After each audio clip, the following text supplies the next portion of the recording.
I'm Rob Downey, a family practice MD and Institute for Functional Medicine certified practitioner. I'm coming to you from Seaworthy Functional Medicine in Homer, Alaska. Seaworthy exists to help people overcome their health challenges and be fully vital. What if we could talk with the father of functional medicine about how to use the health of our immune system to promote our brain's vitality? Today, we have just that privilege. Welcome, Dr. Jeffrey Bland. And gosh, thanks so much for being here today. Well, Dr. Rob Downey, it's a great pleasure to be with you. And I can tell you from my previous experience with you, you're doing a fantastic job of spreading the news and really making positive impact on people's lives. So it's a privilege to be part of your program. Your words mean so much to me. That phrase from the Institute for Functional Medicine, the widespread adoption of functional medicine, that's certainly something I try to be out here at the end of the road, at the edge of the world, trying to do. I feel like when I look west from Homer across Cook Inlet and out toward the volcanoes, I kind of feel like I'm looking out into eternity, you know, because it's almost feels like the expanse of that Pacific just goes on forever. It is one of the most beautiful places in the world. You know, we try to get up to Alaska every summer and have done so for over 20 years. My wife and I have over 35,000 miles of boating in Alaska over those years. So, it's a special place. And my middle son is a Captain Cookophile. And so he and I have, visited everywhere from Anchorage to New Zealand to Australia to, you name it. We've tried to connect the Cook exploration of the Pacific Theater together and understand a little bit all the way from the Antarctic ice shelf to Anchorage, Alaska, what happened when Cook brought those ideas back to Europe in the 19th century. That's beautiful. No better feeling than journeys like that we get to take with our kids.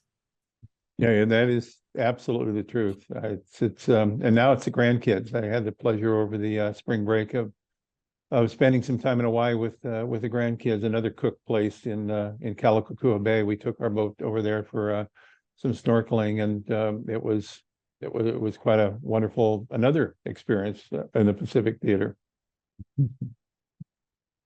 Well, for the benefit of our audience, Dr. Bland is the co-founder of the Institute for Functional Medicine, along with his wife. He's the co-founder of Bastyr University, one of the preeminent naturopathic colleges in the United States, along with Dr. Joseph Pisorno down in Washington.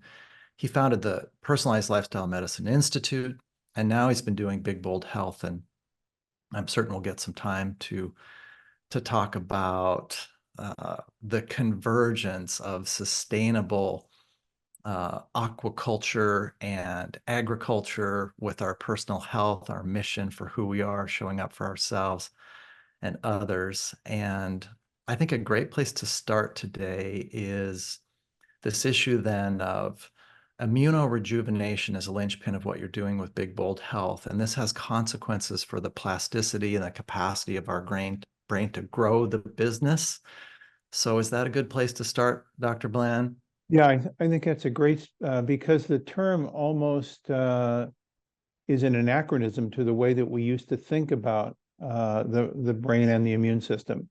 When I went to school, and now it's hard to even believe it was in the 60s when I was in medical school, and it was recognized by everyone at that point that the brain cells and neurons, once they were formed in infancy, that was all you're going to get. And if you lost them, shame on you, because you weren't going to have a second chance. These were not cells that could mitotically reproduce themselves, and therefore you got one shot at keeping them intact. That was one model. And similarly with the immune system, it was thought that if the immune system was injured or it picked up bad information as a consequence of the experience in life, like SARS-CoV-2 or some other viral or bacterial infection, that memory in your immune system would stick with you and it would become kind of who you were from then on, and there's nothing you can do about it. Well, both of those particular views, which were considered at the time, I think, to be truths, are now recognized to be only partial truths, that actually neurons in the brain do have the ability to replicate themselves even in the adult and repair themselves. And the immune system, which does pick up memories from experience, is in constant state of ability to reconstruct itself, to reboot itself, or what we call rejuvenate itself.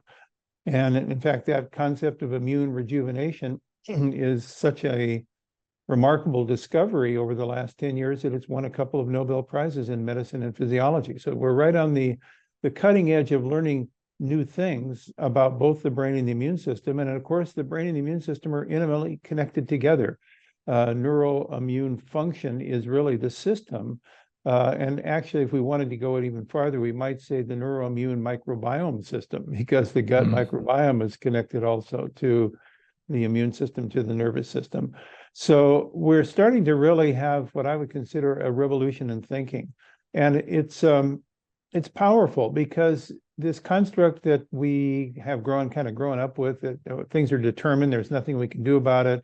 If we got the bad luck of the draw, woe is us, that's just too bad.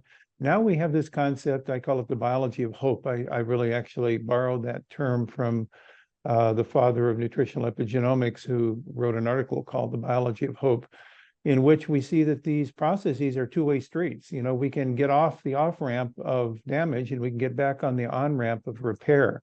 And that's really the very optimistic note of our time, that we at any age, even in my age now, 78 years of age, our body is still capable of being remodeled and rebooted. And the immune and the nervous system can learn new lessons that are less lessons of tragedy and more lessons of optimism. So that's the kind of my broad takeaway of where we stand today, which is pretty exciting time to be involved. Indeed. Indeed. I have a couple of cases I'd like to share today. The most dramatic aspect for me is that witnessing it is shocking in the best possible way. And I wanted to anonymously, of course, share a couple of cases from my practice, and that I think where you and I are positioned today is to take your broad expertise into a couple of domains that our participants in the masterclass can benefit from. And I think they get a chance, hopefully, today to do some things they haven't done before. In preparing for today's interview, I realized driving to work today, I thought, I'm like a raven that's been spotting these bright, precious objects in Dr. Bland's work, and I've got them all collated into my little, raven horde. And my first one is that I saw you interview Pilar Gerasimo, then the editor-in-chief of Experience Life, and a proponent of being a healthy deviant. And during the interview, she asked if she could ask you a question. It was kind of a neat moment, this sort of role reversal. And she asked you, she said, folks are overwhelmed by the complexity of functional medicine. And so how do you recommend that they relate to that? And your answer was, functional medicine is a way of thinking of things. And I thought, okay, now we're rocking, because I think that's what's been happening in my practice. And these cases we'll get to talk about today go into this idea of the body knows the way. It's a foundational principle of naturopathic medicine and functional medicine, and it's such a beautiful phrase. Many of us can immediately, intuitively resonate with it. But I'd like to explore it more deeply in that I have a case up here, a person with multiple sclerosis over the course of 2 years, utilizing the Walls protocol, the way we were able to utilize it here in a more limited fashion due to resource availability and things like that. Even due to me being a family practice doctor, kind of a keep it simple superstar type person, right? But her brain lesions went backward on serial MR scans. They reversed. Oh, my word. Wow, that's what it's all about. Yeah. Exciting. Yeah. And then we have a gentleman here who his hippocampus appears to be getting bigger in response to, we have more than 5 people here with minimal cognitive impairment or early dementia who've had clinical recovery and are stable, but this particular individual had the same thing that showed up in Bredesen's work in terms of where the radiologist says, "Wow, this is weird. Looks like the hippocampus is, bigger. It must be some artifact of imaging or different machines." But I talked to the person and said, "Oh, there's a pretty good chance your hippocampus grew with how well you're doing." And so I think the thing that would benefit our audience to hear about is what's your take on that in terms of more we could know about the body knowing the way, because these things that have happened here using my IFM certified practitioner status for the benefit of these people's brains, these go beyond dose response. These are transformative. These are rejuvenatory. These are reversals. And what would you like our participants to know about how they can translate that to their day-to-day experience of making decisions about where the yield is? Well, I think you said so many extraordinary pearls in that discussion. I mean, gee whiz, if we dissected that, we'd probably be at this for hours because there's a lot of gold in them, our hills that you've just described. Let me start with your first principle, kind of pulling back the discussion with Pilar Gerasimo and the concept that functional medicine is a way of thinking that guides in the way of doing. It's not a way of doing that guides the way of thinking. It's a way of thinking that guides the way of doing. I think that's a very powerful concept. And the more I have played with that idea over the last 40 years, the more I believe there's something important about that, because we're often educated all around the doingness, and our tests are around the doingness. It's not around the beingness. What do we be before we do? And this construct that we end up getting a disease that kind of magically attacks us, and then we ask for a question of where did it come from? The most common answer, if it's not an infectious disease or it's not a consequence of an injury, it could like cardiovascular disease or diabetes or arthritis, we come to the conclusion it must be in our genes. Somehow we didn't fill out an application card for what we got. We just, when the sperm met the egg, that was what it was. And maybe we just didn't get the full thing we wanted. And so now we end up with a disease because it's in our families. We can find some relative somewhere along the line that had one of those conditions. And then when we go to see a disease care provider, and I chose my words very carefully there, a disease care provider, they are very adept and skillful at understanding disease. That is their specialty. That is how they're trained. And so they are able to affirm that we have something they can put a name on called a disease. And it makes us feel maybe good because that disease has a standard of care. There's some kind of a treatment. Generally, it's a prescription pad of some type before surgery that then gives us the sense that we are not alone in the wind with no help. We just got help in the way of a safety line through a name that's applied to our condition for which there is some kind of a treatment. Now, what that person doesn't generally understand, unless they're pretty skilled in sleuthing, is that a lot of these conditions that we get these medications for, if you look at the number of people you have to treat to get a really positive outcome in terms of remediating their condition, it's a lot more people than you think. Let's take an example. The autoimmune disorders like rheumatoid arthritis or systemic lupus erythematosus, SLE, the drugs that are generally used in those cases that are the more hard-hitting drugs are these TNF-alpha blocking agents, these immune drugs that suppress the inflammatory nature of our immune system and can lead to symptom relief. So if you ask, and they're very expensive, thousands of dollars, tens of thousands of dollars for their use.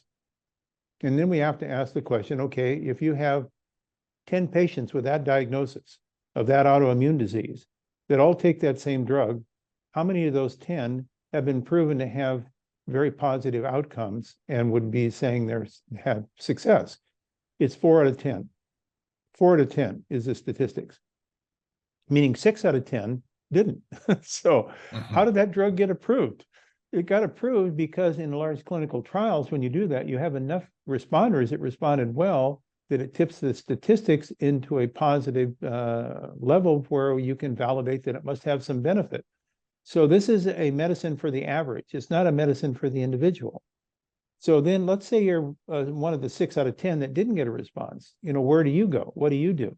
Well, then you have to ask the question, was this all just because of my bad genes, or are there things that actually are related to the way that I'm exposed, I'm living, in my life experience, my social determinants? Are in my diet, in my house, do I have mold? I mean, all sorts of things you start asking. And lo and behold, you find that maybe those are where the answers really reside as to how your immune system suddenly started feeling it wasn't friendly in your body. It always seems interesting to me that in an autoimmune disease, it sounds like we have become allergic to ourselves, that we wake up one day and we don't like ourselves and we produce immune reaction to our own tissues. Well, maybe it's not our own tissues. Maybe it's tissues that have been damaged or injured or changed as a consequence of our environment from toxins or bad diets or stress or a microbiome that's dysbiotic. And those things then create a change in our body's composition that our immune system says, oh, I got to defend myself against that change. And so by not just giving a drug to block your immune system, what we do is we take away the things that make your immune system it's not at home. And that is the kind of way of thinking. It's a different approach to I haven't even gotten into therapies. I've talked really about what is the strategic approach we might use? What is the thinking approach? How do we want to be before we start doing something?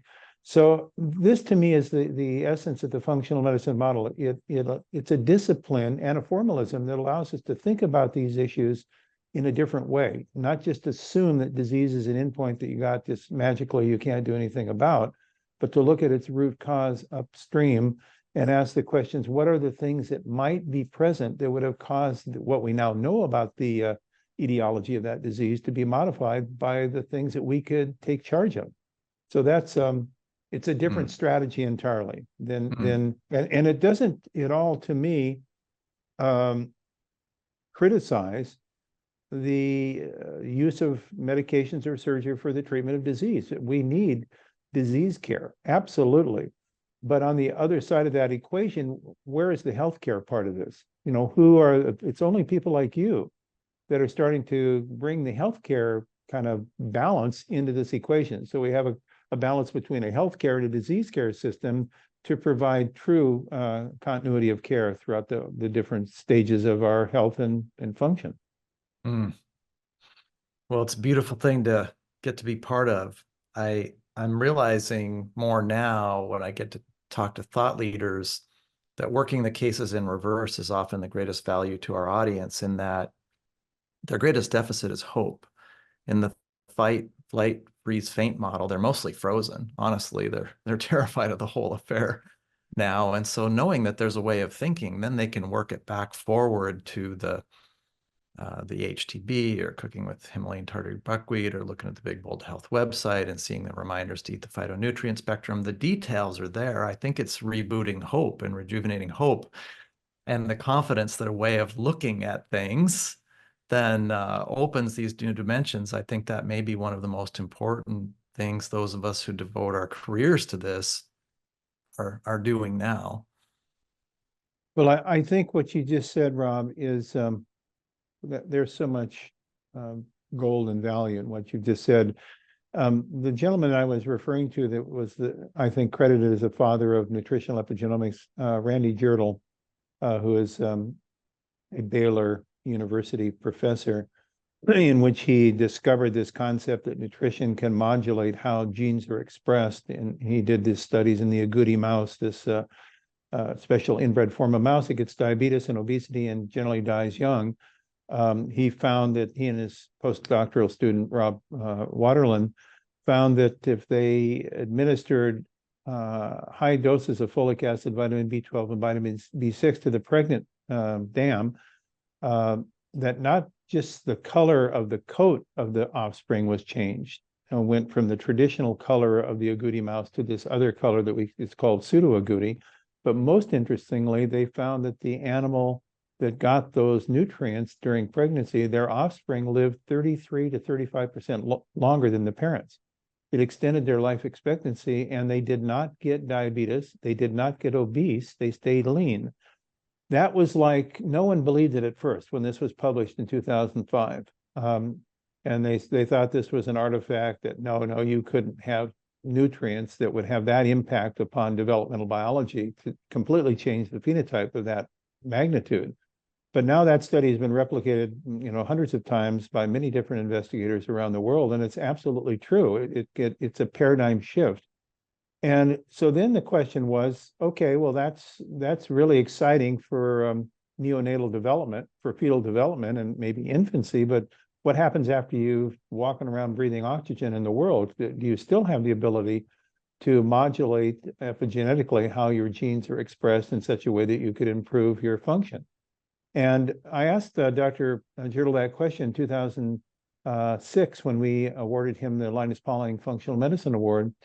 And he said, well, Jeff, that's a really great question, obviously, but we don't have the answer at this point. And when I'm asked that question as an academic, as a researcher, I have to say, no, we don't know if that can be possible in the adult or not.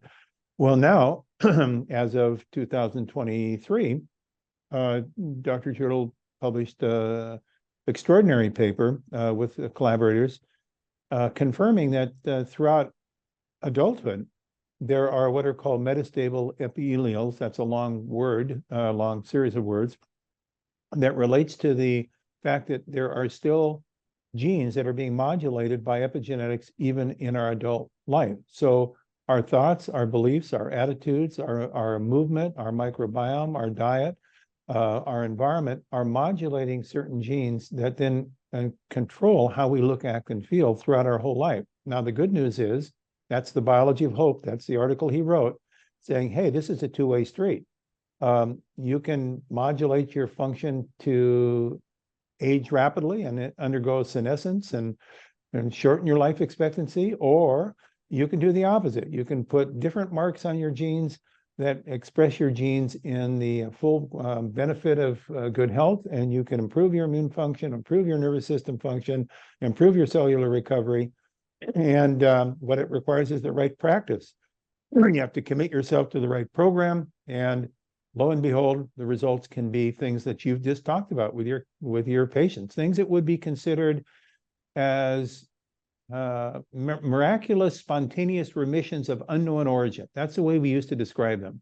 Well, we don't know why certain people had these remarkable recoveries. There's no explanation. They were just lucky. No, they weren't just lucky. They had a series of events that remodeled how their genes are being expressed to get off the off-ramp of disease and get on the on-ramp of health. And that is a really powerful, new, optimistic view of where medicine is taking us. I think it's a seismic shift in the whole of medicine. One of my colleagues is a fan of functional medicine and said that to a person we were standing at in the hospital with, this is the medicine of the future. And then I thought of our comment saying, yeah, thankfully the medicine of the future is the medicine of now. And I had some goals coming to today's visit, thinking folks are going to hear this and they're going to say to themselves, oh gosh, if I was as smart and as experienced as Dr. Bland, then I could do this for myself. And another goal I have today is I think there's things we can talk about over the next few minutes that are going to put this in their hands. And so I'd like to explore that with you. And I've got I have one more case today, again, from the end of the road and the edge of the world. So I have to share also that because I was in conventional medical school and then I formed this love affair with functional medicine 6 years into being an attending physician, I had these same operating systems in my brain about irreversible disease and people withering in front of me with measures that would just barely slow the withering. And now 14 years of just one case after another. And still, when people came to me and said, well, I read The End of Alzheimer's, I want my brain to get better. I read the Walls Protocol, I want to reverse my MS. I thought, oh, it's good. I've seen a lot of cases get better because this person's putting a lot of trust in me. And now I'm putting a lot of faith in functional medicine that we might be able to do with a smaller toolkit and fewer resources here, what's been done elsewhere. And so this last case today, this is a person who was pinned by long COVID. And so here's this whole Institute for Functional Medicine course I took, and this cohort of people for years now who took these resistance, resilience, and recovery principles. And my takeaway was oxidative stress, inflammation, immune disruption, get after that triad, get real about lifestyle. And most of the people I took care of recovered, but this person didn't. And I was chatting with the person, really stuck, brain fog, could hardly get out of bed, etc. And they mentioned interpersonal conflict. And just like my miniosity, my ears perked up, right? I just went, oh, tell me more about that. And then the person at my prompting, and as a result of this process, what I would call deep listening, they went on to work with a therapist and investigate their role in the family as the rock that everybody relied on, and they did neurofeedback. And then within 60 days, they had 75 to 90% reversal of their long COVID. Oh, yeah. Yeah. And so the thing I'd like to explore with you last today is I've asked myself, what happened? Why was that possible? Because then the next dimension, this becomes like a guitar with 3 strings, or a painter with 4 paints and 1 brush, or something like that, in that now the model is there, but the amount of resources that are available, the only way I know of that could happen is this deep data set created by you all and IFM and everybody who's serious about this. It's all vetted. It's just like Gary Snyder says about North America in Turtle Island, being it's a big turtle according to the indigenous people of North America. And then when you ask them what's under the turtle, they say it's turtles all the way down. Yeah. And every single piece of IFM observation for 30 years is cited, and that creates this rigorous set that we reflect on. We take the matrix, the IFM matrix, which people can access through the free course through IFM. We deeply listen, and when something resonates, we want to, I think, perk our ears up and say, oh, what's that telling me? And when we do that, we can rejuvenate our immune system. We can grow the business of our brains. That's what I think happened. I'm curious to hear your take on that. That's a fantastic example, and thank you for bringing that one up. It's so embodies the essence of what we're trying to get people to understand about this model, this way of thinking. So one of the things that has become prominent recently, it's interesting how things go through fashion and they go away and then come back. So what's in fashion right now, and I think it's good is the vagus nerve, this longest cranial nerve that has all these functions, because it's a connector. It's a communication connector between the central nervous system, the gastrointestinal microbiome, and the immune system. And so what does the vagus nerve get influenced by? Well, the vagus nerve gets influenced by all these signals that we're exposed to because of its almost 6 feet long, traveling from the brain all the way down the length of our bodies. And it's picking up signals along the road from our gut, from our hearing, sight, sound, touch, from our immune system activity, and it's translating those back into the nervous system, the central nervous system, which then communicates that to the endocrine system, the hormone system, through the hypothalamus pituitary adrenal axis. So now it interfaces with stress hormones like cortisol and the catecholamines like adrenaline and noradrenaline. So we have this big super system going on that's cross-talking and in 24/7, 365 communication with the outside and inside world. And that system is going to be taking all these inputs that come from all those messages that we're exposed to and aggregate them into how our body is going to respond at tissue level, at organ level, and at whole organism level. So in one individual, maybe the major signal is coming into that system through a trauma, through an epigenetic event in their lives that has got them blocked. And when they're blocked, it limits the diversity and the resilience and the capability of their body to manage the complexity of their life. And so now it starts to express an alarm, because the alarm is the reaction the body has built into it to try to defend against hostile events or things that it knows it's in jeopardy from. So if you're in jeopardy from a blocked relationship, that may be similar in the way that your body responds to the jeopardy from a toxic exposure to a chemical, because these travel through the same kind of super system that I was mentioning. So the functional medicine model is very agnostic as to what might be the major cause. It's more asking what are the variables that might be contributing, because it's the total load effect.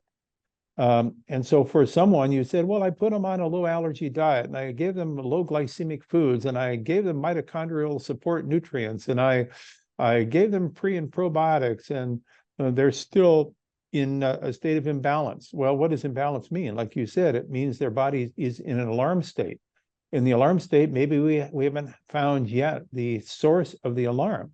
Maybe the source of the alarm is a blocked toxic event in their life that got stuck and is now creating this particular alarm reaction that stays with us. That's really what we found post-traumatic stress syndrome is all about. It actually modulates the epigenetics of the hypothalamus. It then keeps the body in a constant state of hypervigilance, which is like a stress response. And that person is hypervigilant to anything and feels that like they're in constant stress. They can't sleep. They feel wired. They feel nervous. They can't relax. They can't think clearly.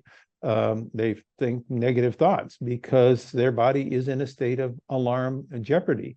And so finding what that is the functional medicine model. That is our thinking about let's do this exploration, because each person is individually different. We can't just use the formulaic approach that, oh, you've got those symptoms, well, we know exactly what to give you, take this.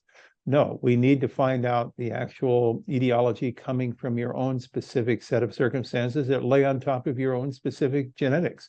So, and you're a master at that, and that is the result in your patients when you give them that option of thinking about this entirely differently than probably they did before speaking with you or being informed of this different way of viewing their own state.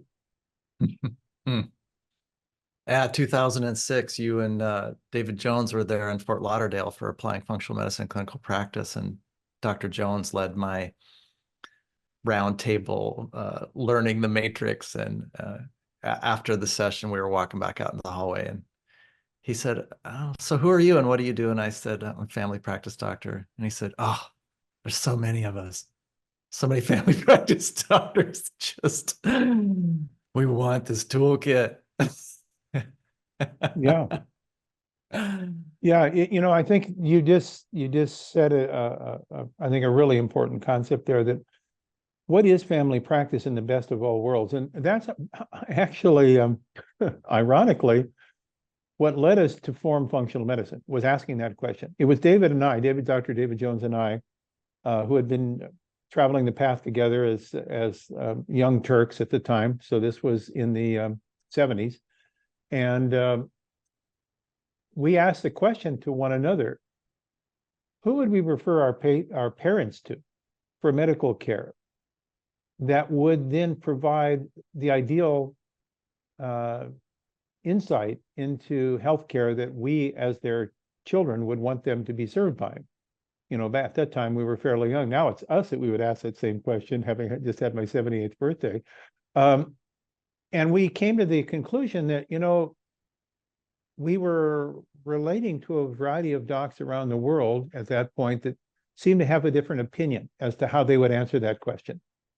And so it was my wife, Susan, then that said, well, maybe, Jeff, what you need to do, because you've had this experience of visiting with all these people around the world. I've traveled over 6 million miles over the years. So I've had the luxury of all these great communications and friends in the field. And she said, why don't we put a meeting together and I'll organize it, and you can invite, say 30 or 40 of your thought leader friends, and let's just have a whiteboard and say, what would be the ideal healthcare system? What would it look like? Let's take away licensure and reimbursement and all those kind of things and just talk from an idealistic perspective. And so what would it look like through the minds of all these people that you highly value in terms of their thought leading?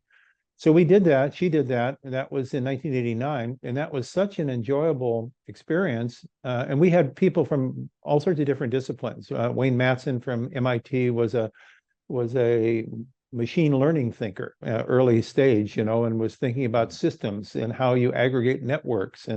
And so we had all sorts of different kind of perspectives being shared. It was so much fun. We decided to do it again in the same place the following year. And that year was when I was actually the night before our last day, a Saturday night, I remember very vividly, I had this view that what we've been talking about was function, and that maybe it's function that we should be focusing on. So I came back on that Sunday, the last day of the meeting, and I said, so I think maybe what we all are aggregating around is the concept of function, and maybe we should call this functional medicine. And I was pushed back on that pretty strongly because people said, well, it's an interesting idea, Jeff, but at that time, this was 1990, functional medicine was pretty negative term. It was a pejorative term. It either meant geriatric rehabilitative medicine, or it meant psychosomatic, all in your mind medicine. It didn't have a really great reputation. And I said, well, that's true, but I've been following the literature carefully, and I've been seeing now functional radiology and functional cardiology and functional endocrinology being used. So maybe the term is going to be changing over the next years to come, and maybe we got to skate to where the puck is going. That was using that old Wayne Gretzky analogy. And so I guess because we sponsored the meeting, people said, okay, let's give it a whirl.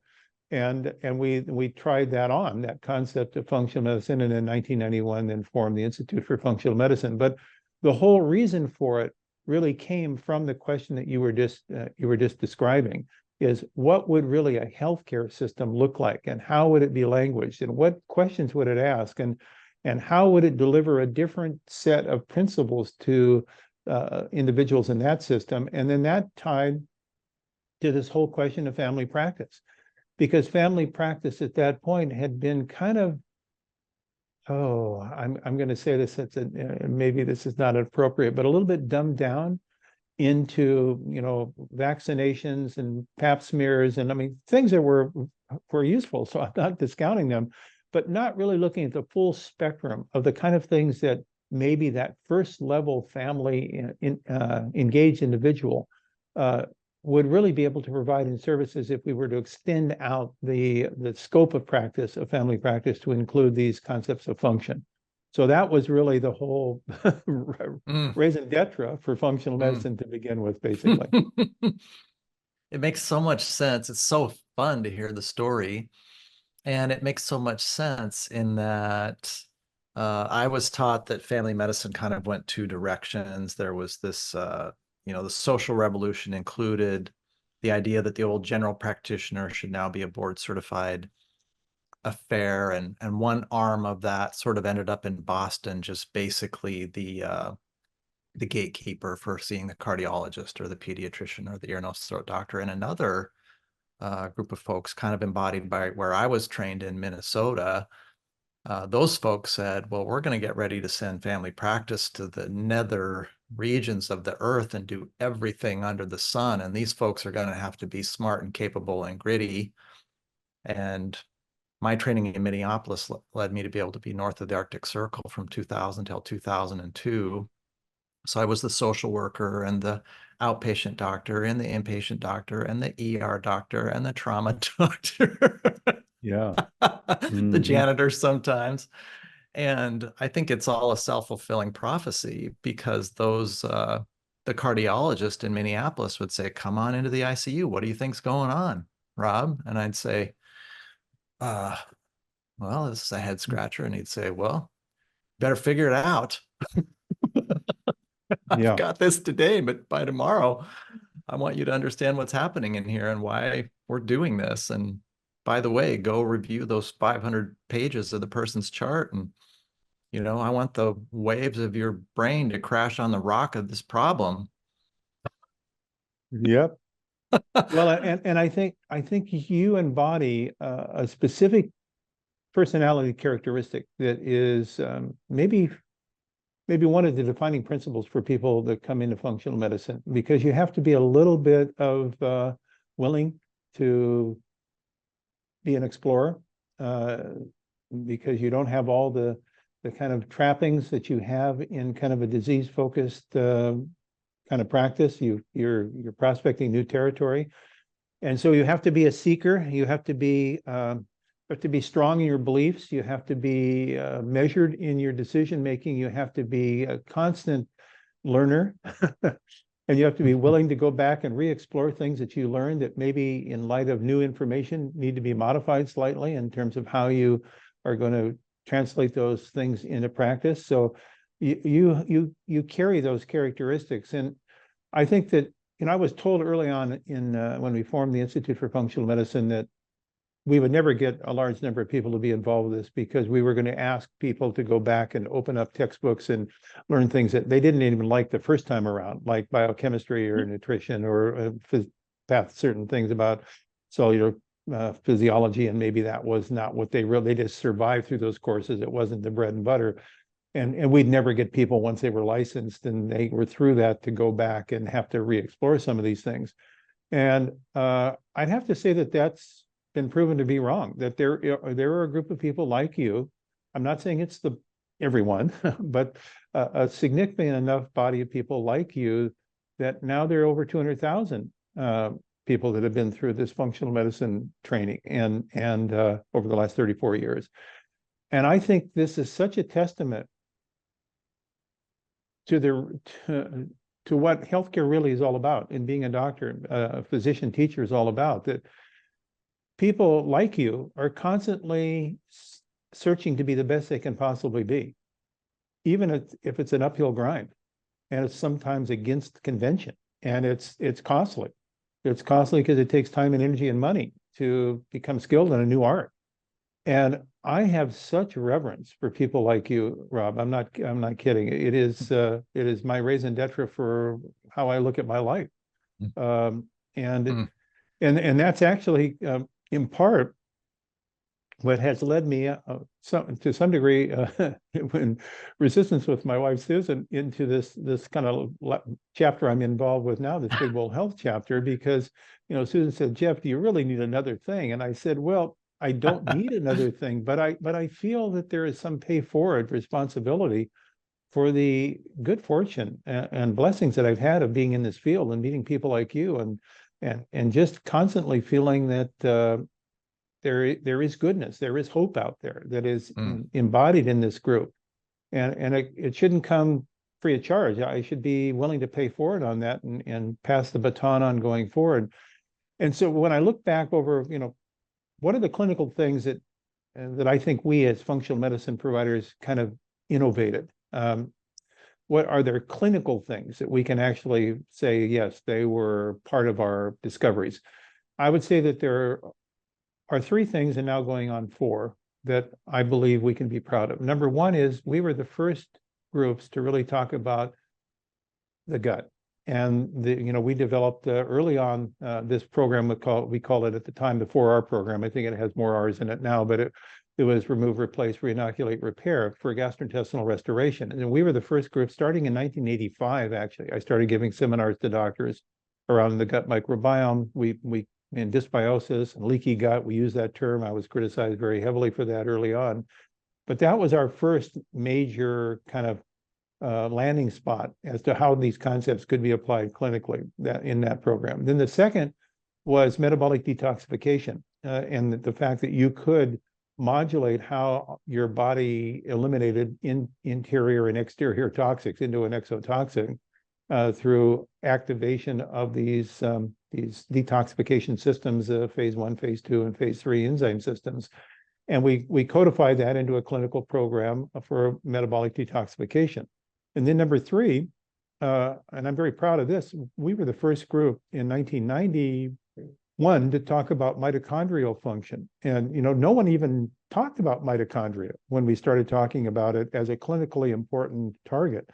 And we developed with Paul Cheney early on from some work we did with him collaboratively in the late 80s. He was the person, he and his partner, that discovered chronic fatigue syndrome in Incline Village, Nevada. And so we started looking at chronic fatigue as a mitochondriopathy. And so we started discussing mitochondrial health. And that became then a program called mitochondrial resuscitation that we introduced into functional medicine in 1993. So those are 3 things that I'm very proud of that we pioneered that have become kind of standard of fare now. That they're well kind of spread out in all sorts of different places. The 4th one, which is the one that I'm working on now, which has me equally excited, is I've been asking the question, what is the gateway that people can enter into functional health? And when I asked that question, I came to the conclusion that there are really only 2 systems of the body that are continuously 24/7, 365 communicating with the outside world and telling the inside body how to function. And that is the nervous system and the immune system. And they turn out to be interrelated. The nervous and the immune system crosstalk. And they are connected into the gut microbiome. So it's really a triad of the gut immune system and the gut microbiome, the nervous system and the immune system. And the reason I liked the immune system, I thought, was that there were revolutionary discoveries being made about the plasticity of the immune system and how it could be rebooted, and that the immune system turns over about every 3 to 4 months. So the cells that are in our immune system today will not be the same cells we have in our immune system, say, 4 months from now. So that means, will the cells in our immune system 4 months from now be the same as, in terms of their function, worse or better than the ones we have today? And then we find that some of that answer to that question comes to how we treat our immune system over the next 4 months and how we live, because these are epigenetically modified based upon our experiences. So then I said, well, maybe we need a program for rejuvenating the immune system. Maybe that should be leveraging what we're learning in the discoveries about immunological adaptability or plasticity. And so that then started this company, Big Bold Health, because I said, okay, I need to throw myself into this full on. And as a consequence of that, and serendipity or coincidence or whatever, we then discovered this tartary buckwheat that has a 4,000-year history as one of the oldest foods that's been cultivated in the world. It got lost in the United States 200 years ago, that has the highest level of these immune activating or regenerating nutrients, these polyphenols. And we just finished this clinical trial with individuals that is on clinicaltrials.gov, in which we're able to demonstrate that people who take for just 90 days, that take these concentrated forms of the Himalayan tartary buckwheat phytochemicals can reduce the immune aging by 47%. I mean, it just blew us away when we analyzed the data from this study using a fairly sophisticated model for assessing immune age, which is epigenetic gene chip that we had developed in Illumina that measures 850,000 different epigenetic sites on the immune system. So we start to see that there's so much that nature wants to teach us if we just ask the right questions. And a lot of the answers to those questions come out of things that maybe we relearn old stuff. I mean, I've now been in discussion recently with Dan Buettner of Blue Zone fame. And I said, Dan, it's very interesting when we study the diets of people in these blue zones, that these people that live to be 100 years of age and are vital and healthy, we find the characteristic that seems to connect these diets together is they're all very high in these polyphenols and flavonoids that are found in this Himalayan tartary buckwheat. And maybe there's something about that component of the diet that is really important in longevity and health span. So we're doing some collaborative work now, and how do you transport the blue zone lifestyle living in Loma Linda, California, because that's one of the blue zones, right? How does a place in Los Angeles County have the same longevity as if you're in Costa Rica or Vilcabamba or the Philippines or in the Himalayas? And the answer is that the people who live in Loma Linda are Seventh-day Adventists, and they consume diets that are very rich in the more vegetable-based diets, and they also have community, they have a spiritual belief system, they have a lot of connections. All these blue zone characteristics are found in that culture, even though they drink the same water of LA County, they breathe the same air. They have 14 years on average longer life expectancy than their neighbors across the line. So I think all of these things are just powerful teachers that we can leverage, and that's why Trish Uri, my colleague, has worked with me for over 25 years, said, "Well, Jeff, if you're going to do this, this is you're a pretty big guy in stature, and this is a pretty bold idea. Maybe you need to just call this Big Bold Health, and let's go for it." So that's what we've been working on for the last 3 years. Oh, well, thank you for your kind words about what I'm doing. They mean more than I can say, and I know you've got other responsibilities today, and so I want folks to just hear a couple of things as we wrap up today.